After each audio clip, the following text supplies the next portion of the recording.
Hi, this is writer Matthew Rosenberg, and you've jumped into the Pull Bag, only on the Geekcast Radio Network. You've just jumped inside the Pull Bag. Join TFG1Mike and the rest of the comic crew here at the GCRN as they make their great escape into comics.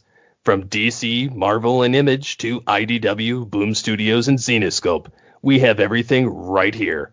We cover things like Transformers, He-Man, superheroes, TMNT, and Radiant Black. Yeah, we have all that and so much more. It's all inside the Pull Bag here on the Geekcast Radio Network. So, without further ado, it's time to talk about the comics we're reading right now, here inside the Pull Bag. What do you know? I was wondering when he and I would tangle. I'll make dog meat out of it. Hello and welcome to the Pull Bag. This is episode 470. That's right, folks. We are 30 episodes away from 500.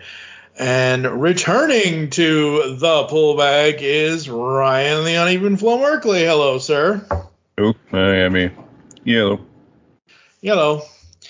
And tonight, because Ryan is very into this character and enjoys reading this character and doesn't really like it when people do stupid things with the character, we are going to be talking about the uneven flow of the Punisher logo.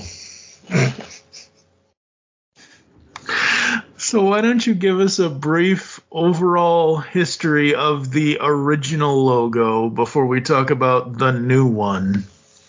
Well, I mean, it's undergone a lot of changes before we really get started. It's going to change back probably at some point. But anyway, in case somebody hasn't heard, the Punisher is getting a new series. The new series is the first one in quite some time. The previous series was by Matt Rosenberg. That's, to date, the last time the Punisher appeared in comics, and that's been a few years now. Anyway. Wow. Yeah, it's been quite some time. You want to know what's crazy? I just interviewed him for So You Want to Be a Hawkeye, which was our miniseries. Who, the Punisher? Rosenberg. Oh, Matt Rosenberg. Oh, yes. Okay. I remember we mentioned that he had written the Punisher, but I didn't. We were more focused on Hawkeye because Hawkeye is the best Christmas television series ever. Anyway. Yeah, so in terms of the Punisher, for now, he is the Rosenberg is the final writer of a Punisher ongoing series. Mm-hmm. And we'll see what happens with Jason Aaron's. But anyway, you were asking about the skull logo.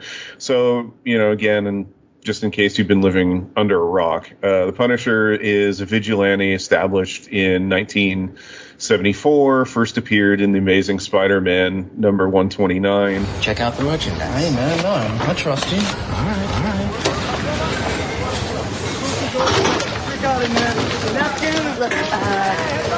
I don't know what you're into, but... Amazing Spider-Man number 129, mint condition, worth $1,000. Comic book.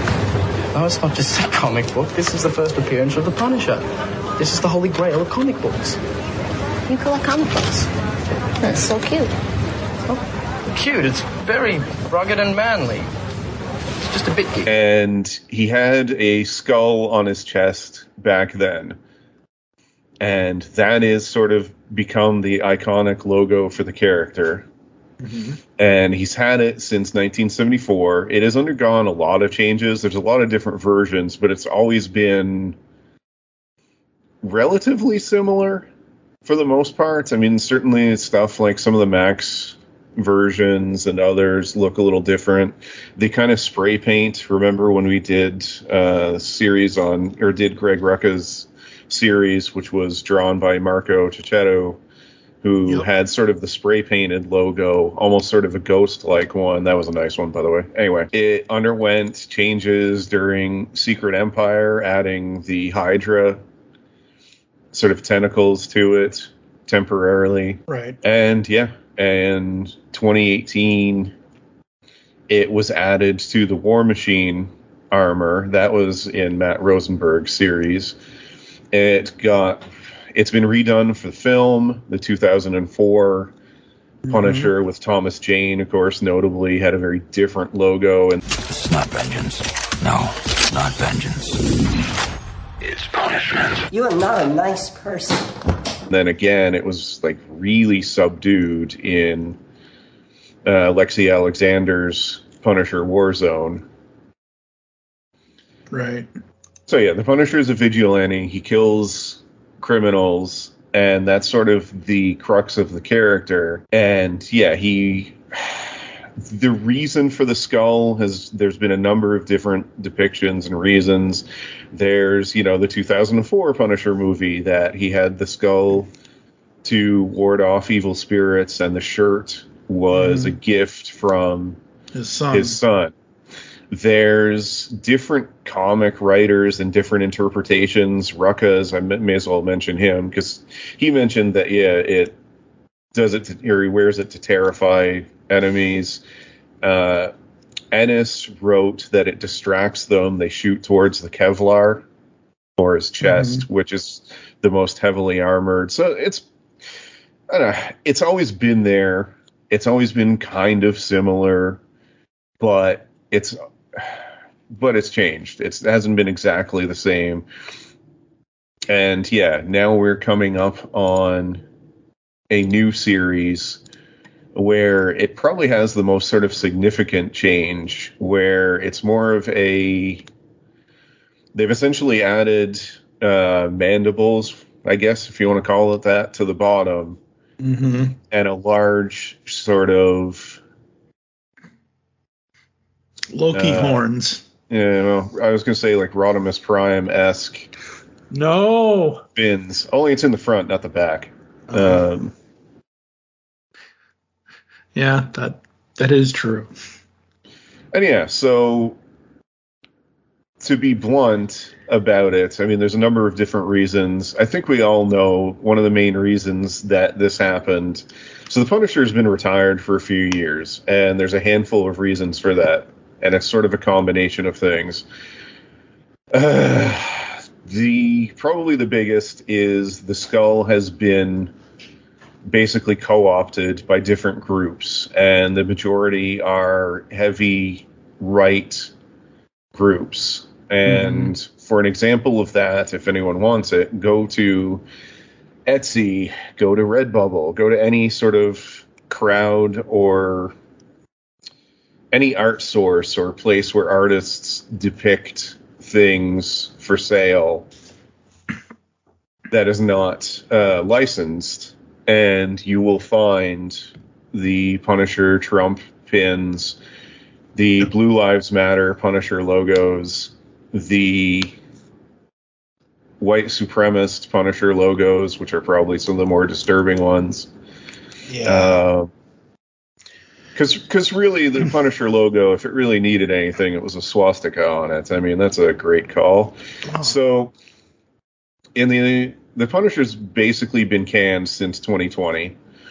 And January 6th insurrection, the skull was seen in a number of different places. I still recall, this was sent to me by somebody probably about a year or so ago, but Cops, which got canned recently, in its last season, one of the last episodes, there was an episode that aired, and almost every cop on the force in whatever city it was, I can't remember, but there was one call where 6 of them showed up. Every one of them had the Punisher skull on their uniform, which, by the way, is completely disturbing for a number of reasons I'll get into in a bit.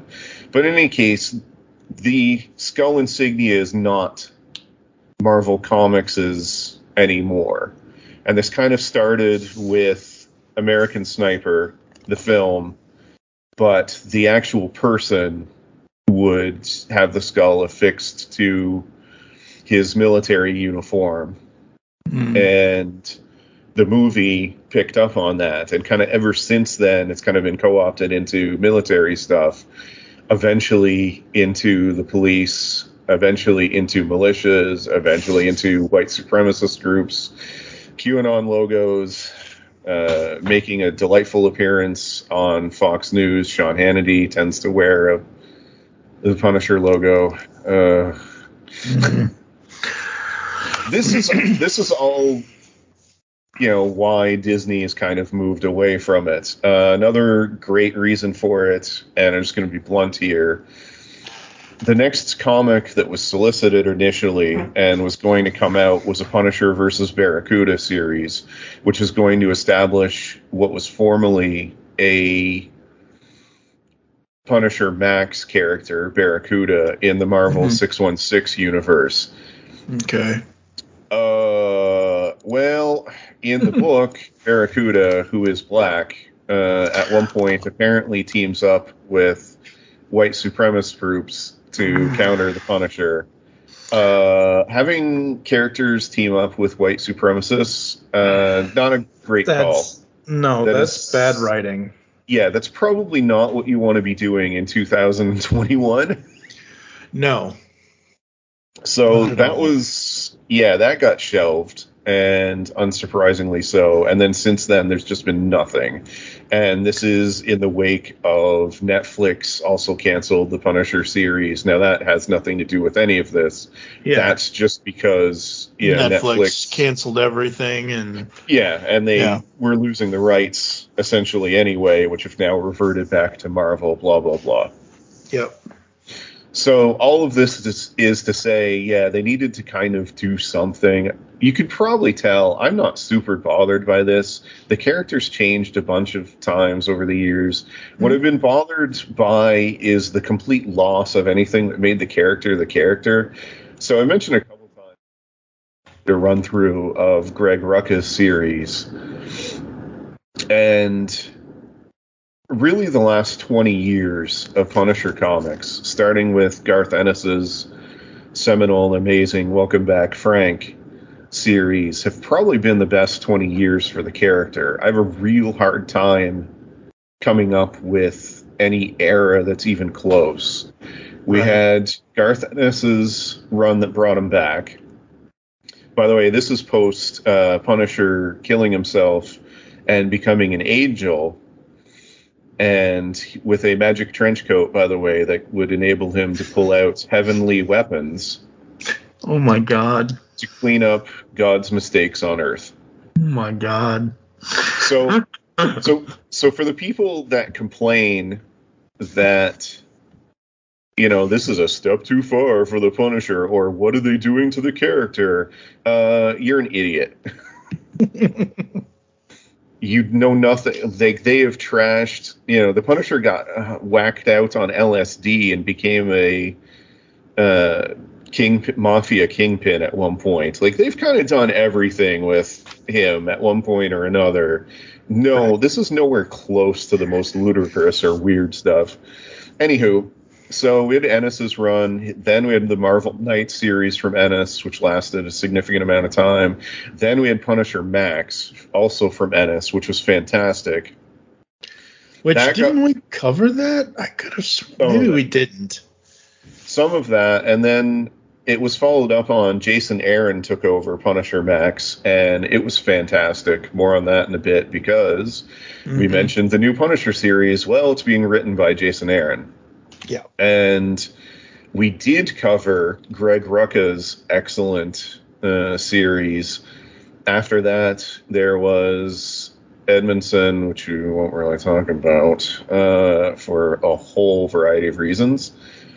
I also deliberately skipped Matt Fraction's run. I did enjoy Frankencastle simply because that's another one that I liked despite being ludicrously weird. That was part of the Dark Reign sort of era of Marvel Comics. But anyway, he's gone through a lot, and there have been a lot of good series. Becky Cloonan was solid. I enjoyed Matt Rosenberg's stuff. And then we've had a lot of sort of fun mini-series in between then, too. Jerry Dugan's Punisher Kill Crew, et cetera, et cetera. So, all this is to say that there have been some really good Punisher comics in the last 20 years. I can't get upset with anything that happens to the character. There was so much garbage produced during the 90s and stuff that they really didn't know what to do with him. It's going to be hard to rival that in terms of poor quality. And then you're talking about a time where one of the best writers of all of that stuff I just mentioned is returning to do it. Aaron really gets the character. I'm going to read one of the quotes when this was announced. And Aaron says, "So many different groups have tried to appropriate the Punisher's symbol and write their own story of what that symbol means to match whatever their agenda. But they don't get to define the story of this character, and it's the character of Frank Castle that I'm interested in. His story has always been a dark and twisted tragedy about a man consumed by war for better or worse, no matter what sort of shirt he wears, and that's exactly the kind of story we're telling here. And that's the other point I consistently want to make. If all the Punisher is just the logo, then who cares? Just cancel it, because it's pointless. You know, if there's nothing else to him that appeals to you, then why bother caring about it? There's no point. It's always been sort of a character drama. In the last 20 years, and this is what I was trying to finally get at now, the last 20 years have been some of the best for the character and the character development and getting into his psyche. And he's become the antithesis of everything that these groups are trying to use him for. So Punisher Max in particular, he was depicted as a completely broken human being. And he was forged in war, and he's just consistently looking for war no matter what. Mm-hmm. He's not a good person. He doesn't do any of the stuff he does to prevent innocents from being harmed or anything else. It's just about fixing the world for him. And unfortunately, his version of that is he needs a war that he knows he cannot win. Mm. He's a broken man, and he knows it. And that self-awareness is why I'm interested in the character and why I like him. It's one of the things that when you talk about Batman, and I hesitate to bring him up, but I mean, honestly, the two characters are kind of similar. I mean, yeah, you can't really talk about... When you talk about Batman, one of the questions that Paul Dini and Christopher Nolan liked asking is, what came first? Was it Batman or all the crazy Gotham criminals? Does he cause the problem, or, you know, is he trying to solve the problem?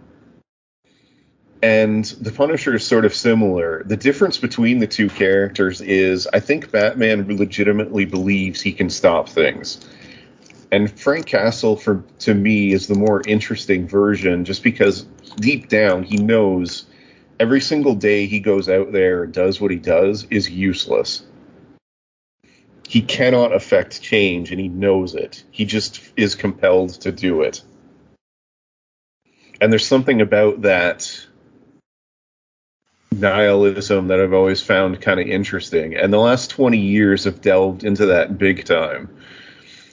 And Ennis and Aaron were the first. But since then, you know, there's a self-awareness in the series we reviewed with Greg Rucka where the Punisher tells Rachel Cole Alves, who is becoming him, that no one should be like him and no one can be like him.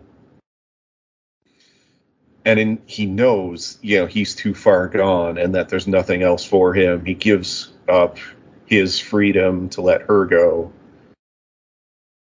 So I don't know. There's always been an awareness to him. And yeah, these groups don't have it.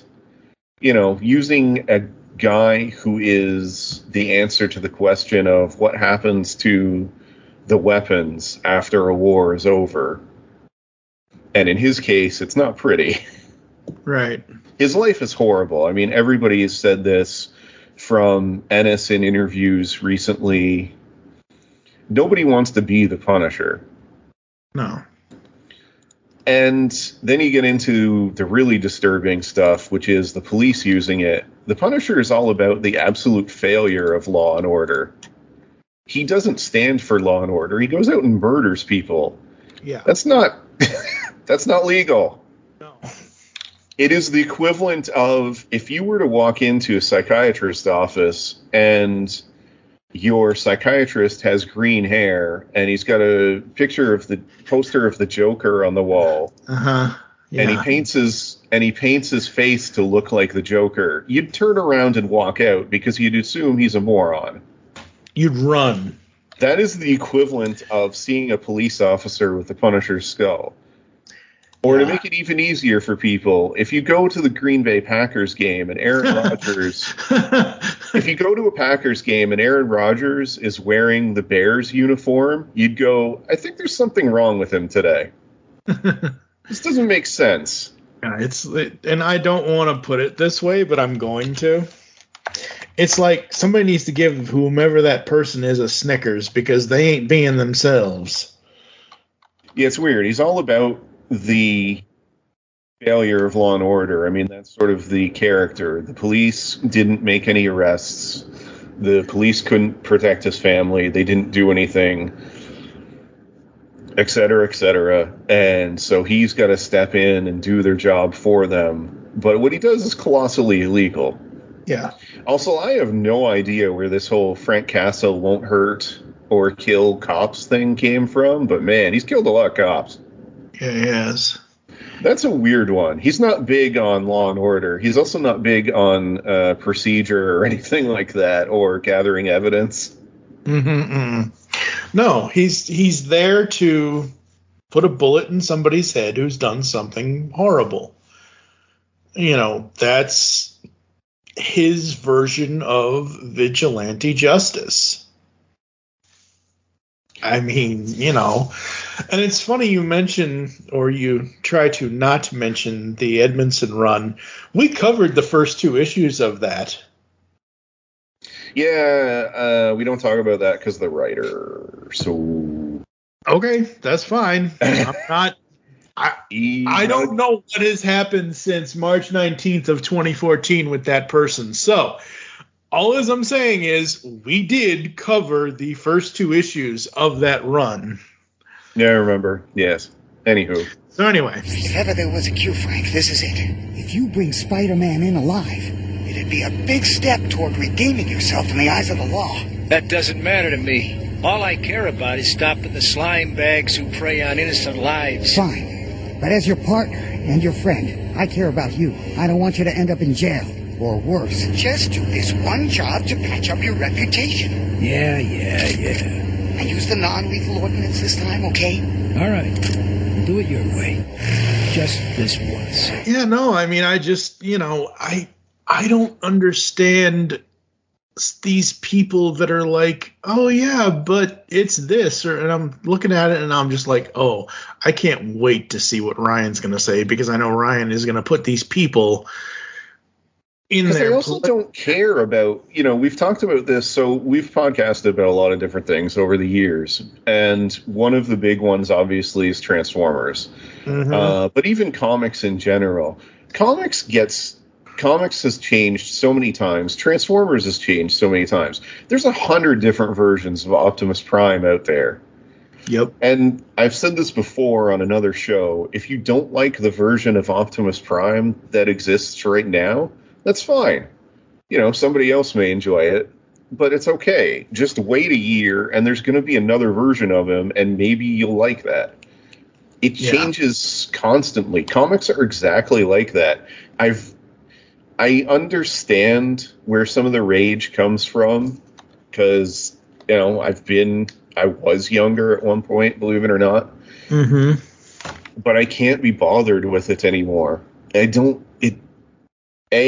doesn't erase any of the past stuff.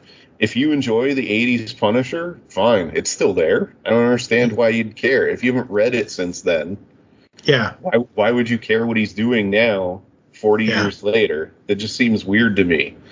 Or, you know, if you enjoy Ennis's version, but you didn't like Aaron's run or something, fine. You know, wait, maybe the next writer will be somebody you do like. That's what happens. It just consistently changes. And it always goes back to something similar. X-Men is a great example. You grew up as a big fan of Fox's animated X-Men series. A whole ton of people grew up with that. Yep. Well, there's X-Men 97 coming. And the internet exploded because, I swear to God, as soon as they announced that, everybody's like, oh shit, how is Mickey going to break this one? And that's the other problem I have, is that because Disney overall owns Marvel now, they immediately assume that shit's going to change. Like, has Disney changed things? I'm sure. But I still would like to reluctantly believe that Marvel can still make their own decisions.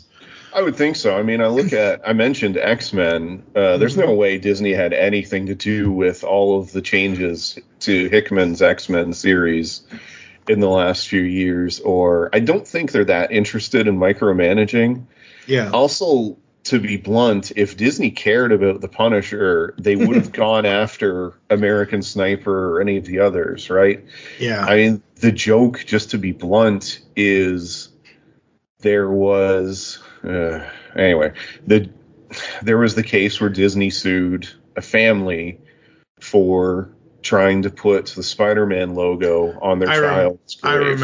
I remember that. Yeah, that was a whole big thing that just and that's awful. Disney shouldn't have done that. But my point is, like, they will aggressively enforce their trademarks, but they obviously were not interested in this case.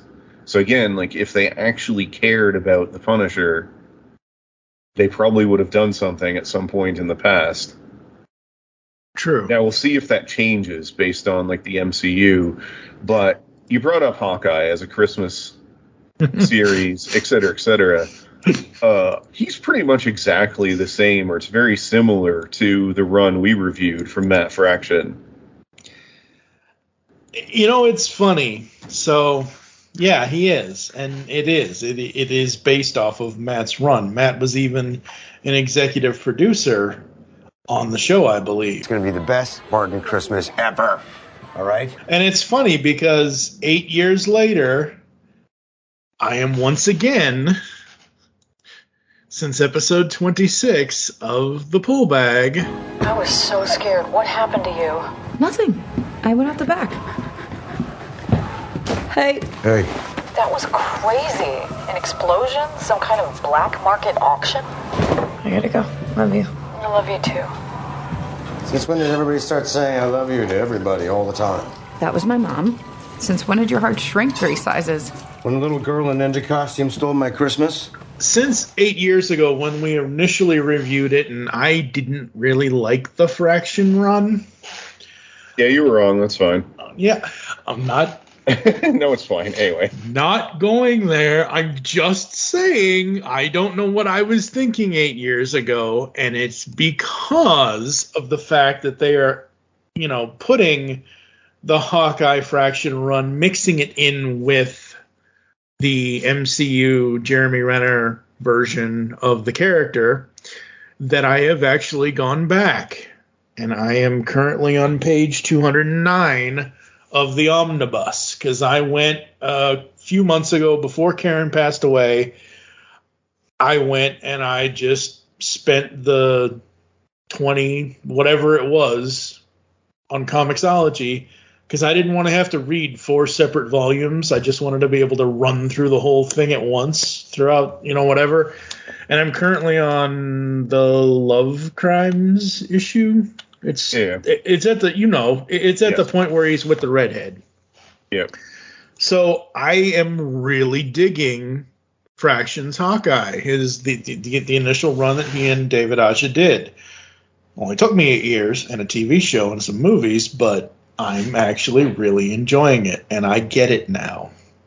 Yeah, and that's the other thing too is, frankly, normal people change. It's true, and they grow. So, using an example, I hated Rick Remender's Punisher stuff initially. I did not like Frankencastle. I wasn't even big on a lot of the Dark Reign stuff.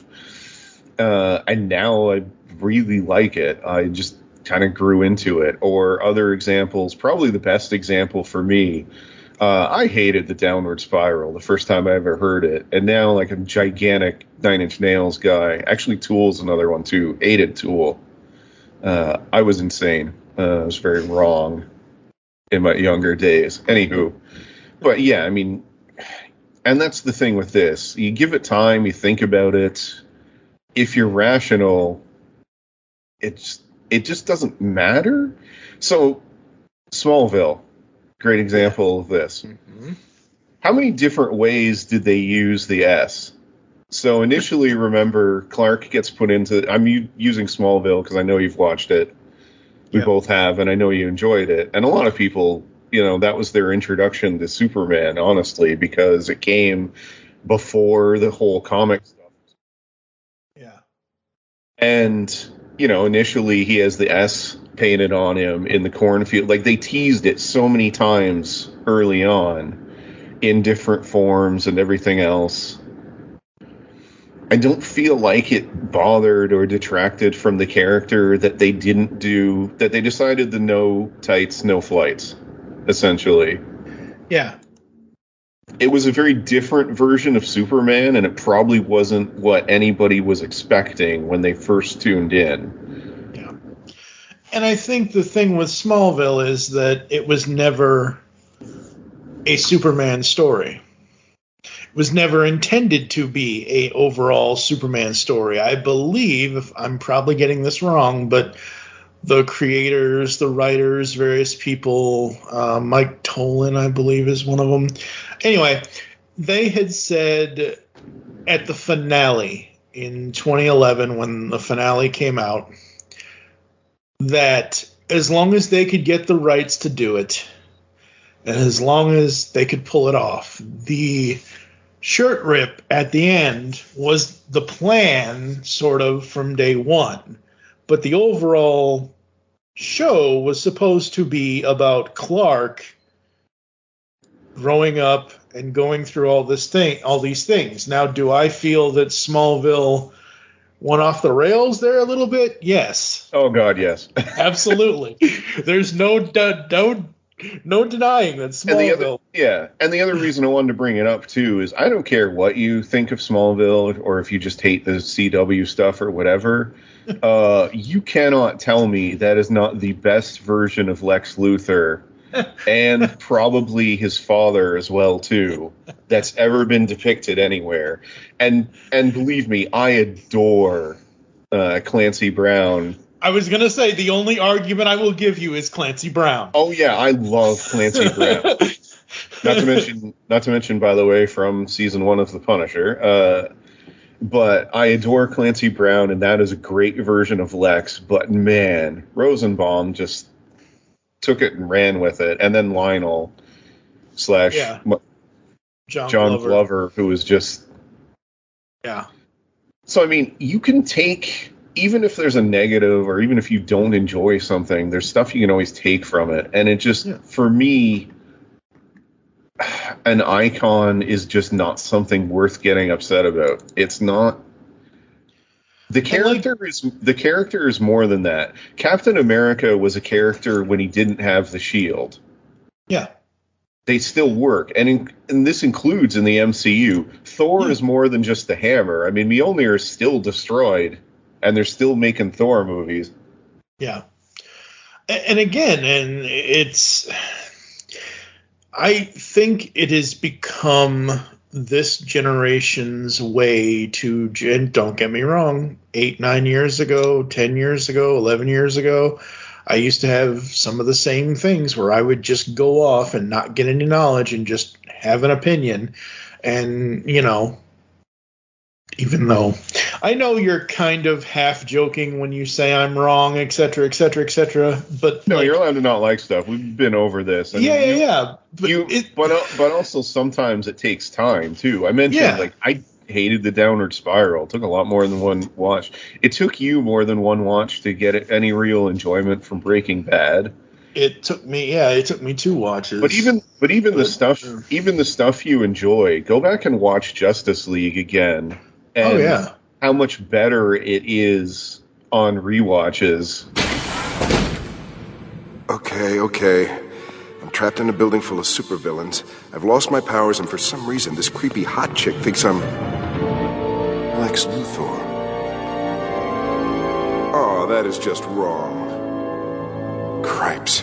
This is life or death. I'd better call for backup. Ow! Duh.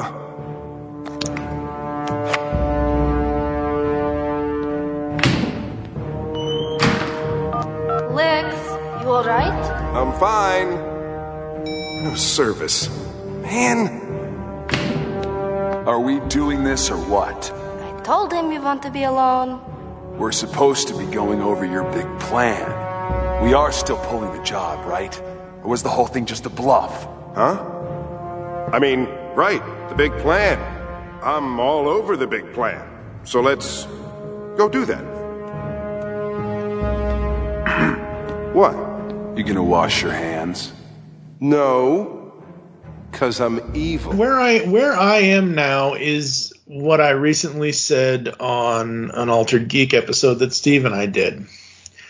In 2022, we have everything at our fingertips. We have every piece of media a la carted for us on various streaming services, whether it's Netflix, Hulu, Disney Plus, Discovery Plus, HBO Max, insert plus minus whatever here. We have access to everything. And the way I have always viewed things is in the time that they were made. So if I go back now and I watch the one season of the 2011 Thundercats reboot, I can go back and look at it in the time that it was made. And I see it in the time that it was made. I don't sit here and try to put it up to, like, you see all these clickbait articles online about, this part of the I really don't want to get into this, but I got into an discussion with somebody on Facebook about how the fact that Primal didn't get out of the damn pod after Megatron Magna sealed it. And I'm like, yeah, but if he did get out of the pod, then none of the season 2 episode 1 events would have happened the way they happened. Like, things in storytelling happen for a reason for certain things that sometimes make sense to us and sometimes don't. And looking at those 25 years, 30 years, 40 years ahead of after they've already been is like, you have to look at it in the time that it was made. And in the time that Smallville was made, or the time that whatever was made, that's the way it was. And you either like what you're watching or you don't. Yeah, but even then, there's certain things that are kind of timeless. Yeah, that's why I mentioned, Lex on Smallville.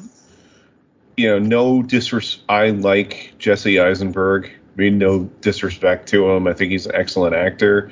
But compare his Lex to any scene of Rosenberg's Lex, and there's not much of a... There's no comparison. It's not a comparison. And... No. Not at all. Even compare, stuff like some of the moments in something else we mentioned, the 90s X-Men cartoon, have held up really well. There's some stuff that didn't.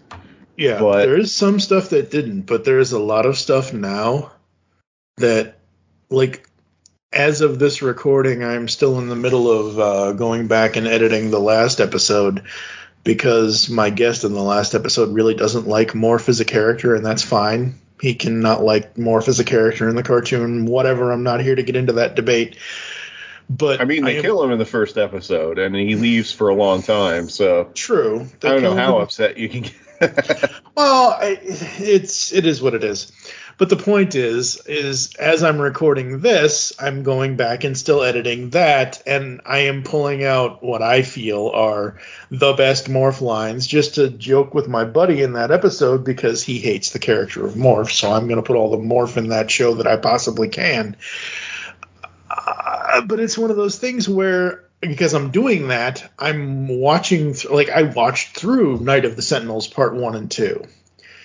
And you see how they portrayed the mutants and the Friends of Humanity and all of that and everything else. And it's like, oh my God.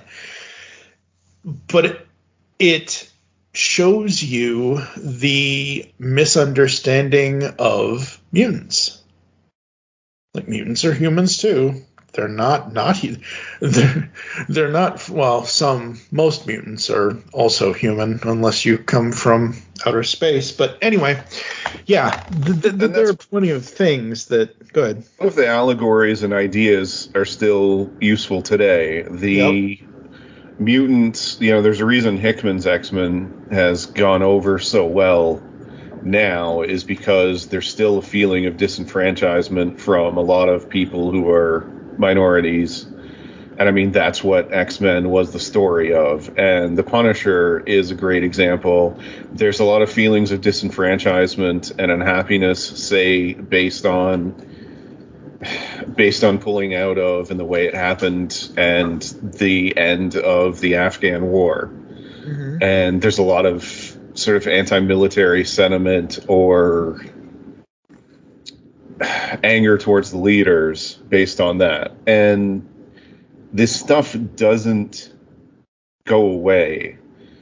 And part of that is, one of the things...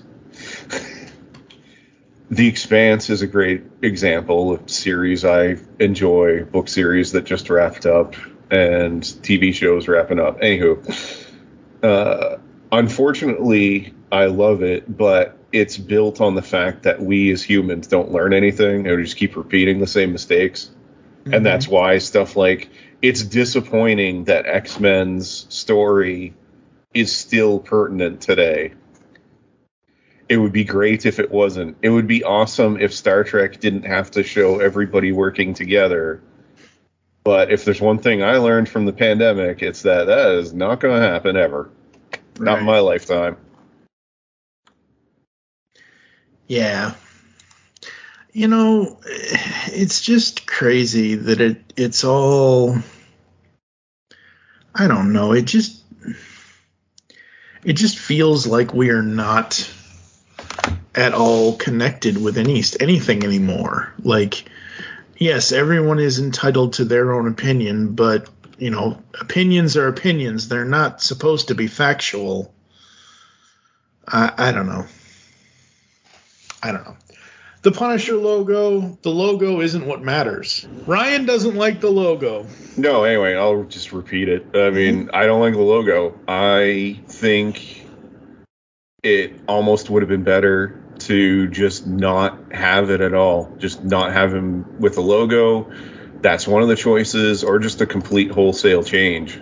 I don't think, again, I don't think it matters that much. If all the Punisher is a logo and people can't tell stories or anything with the character without it, what's the point of the character? There's no reason to. If that were true, you could just have a sign. True. It's the equivalent of, well, I eat at Wendy's. Why do you eat at Wendy's? Well, I like their logo.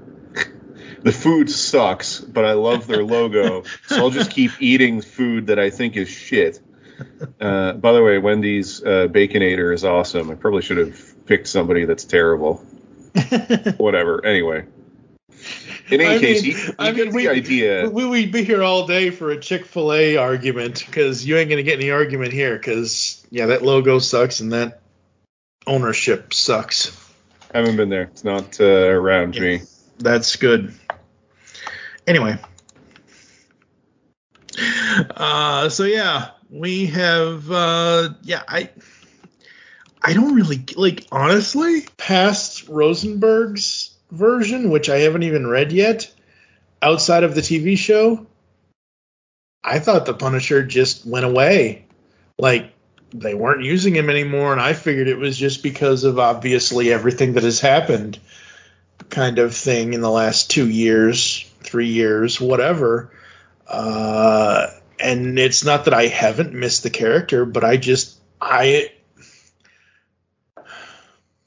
for me, the Punisher isn't what, say, Iron Man is, or Spider-Man, or whatever, where I would be inclined to keep up with what's going on with the character. And honestly, half the time, I don't keep up with any of the characters I just mentioned. If something new happens and I see it, great. If it doesn't, I don't know. It's been a long time since he had a consistent series that just ran and did not stop or didn't have renumbering or anything like that. He's never been sort of an A-tier, quote-unquote, character. And even then, having said all that, the X-Men disappeared for a significant amount of time. And X-Men are A-tier comic characters. So it happens. My biggest thing has just been kind of missing the merchandise. There's been a lot of stuff. So, for example, I play a lot of Marvel Champions. Marvel Champions is a living card game. And so, I mean, it's a deck building card game. And a significant amount of heroes have been released for it. The Punisher's not one of them. And no. It may not be. At least he is unlikely to be for some time. Yeah. And stuff like that kind of sucks. That's something I wish that could have been avoided with all this.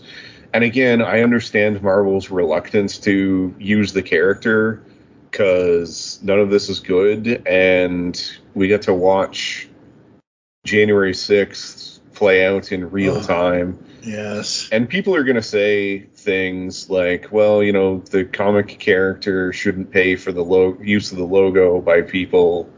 And, these people don't even read the comics, which, dear God, that's definitely true. But anyway, these people don't even know the character, so why should he have to pay for it? None of this stuff happens in a vacuum, though. No, it doesn't. Everything is related, unfortunately. And, shit happens. So yeah, it's a very sad fact of life. As I said in episode 469, I'll say it again here in episode 470, I have no idea what's coming up next inside the Pull Bag. I have not planned out anything for 2022 because my life situation is in constant upheaval. So the show may be on hiatus. The show may not be on hiatus. I don't know. I've never actively put the Pull Bag on hiatus other than when the very few episodes I was able to get out in 2020 were out.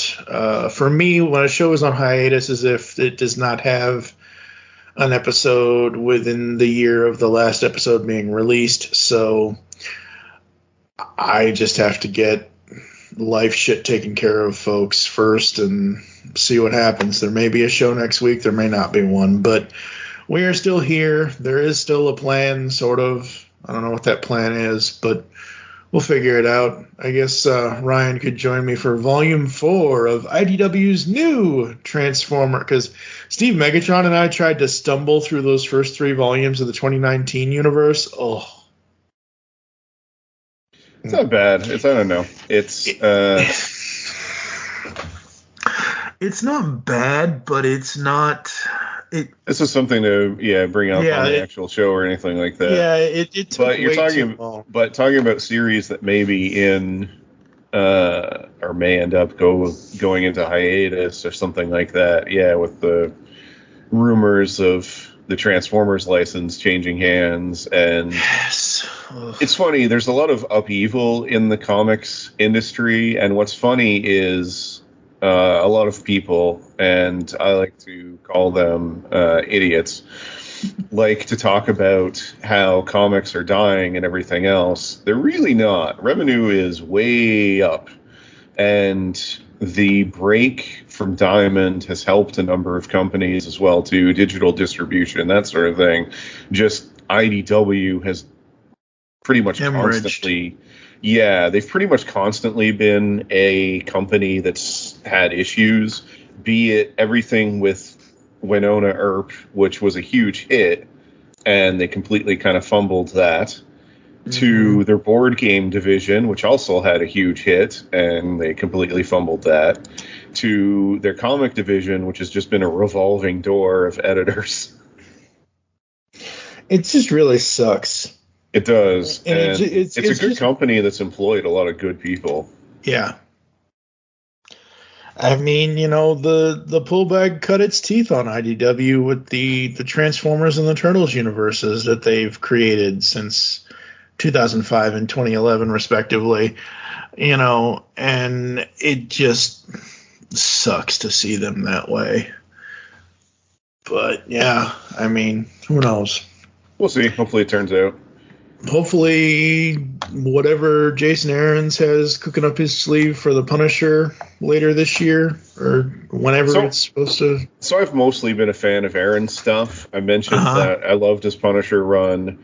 For me, quite frankly, once I got past being surprised by it, the Jane Foster Thor run was fantastic. And not only that, but some of the stuff he did with Thor himself, as in like Thor Odin's son version, was really interesting to me. And for me, that was one of the more definitive versions. Not to mention the MCU seems to have directly taken a whole ton of stuff from that run. And then, of course, the new film is Love and also Thunder. Yep. Yeah, it's also everything from like the God Butcher being in it to Jane Foster returning is all taken from it as well too. So I mean, they've picked and chosen a lot from that. He's had Avengers has been up and down. There's some stuff, although to be fair, I'm also not the biggest Avengers guy.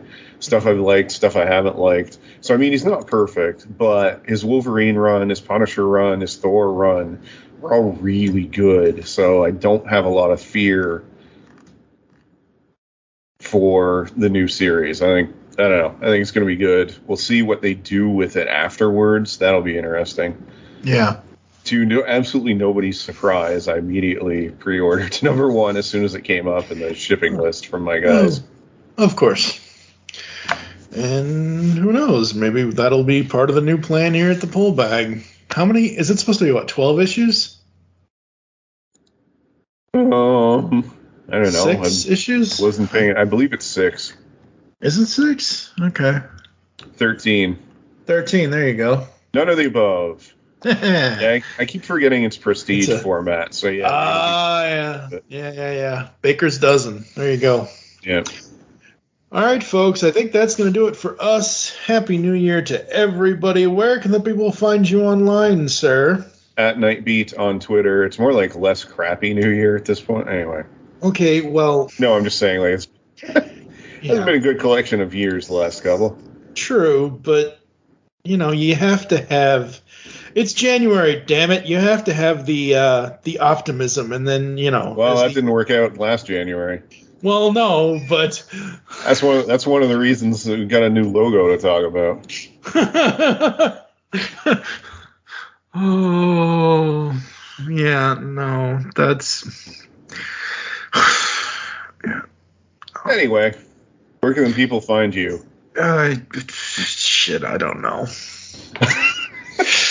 Homeless on the beach, without internet, without electricity. There you go. Well, your optimism went out the window fast.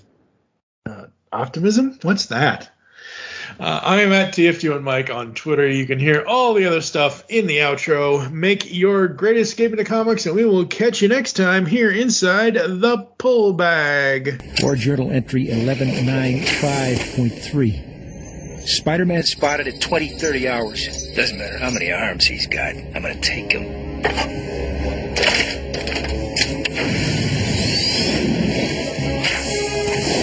Spider-Man, your days of terrorizing the innocent are over. Don't tell me.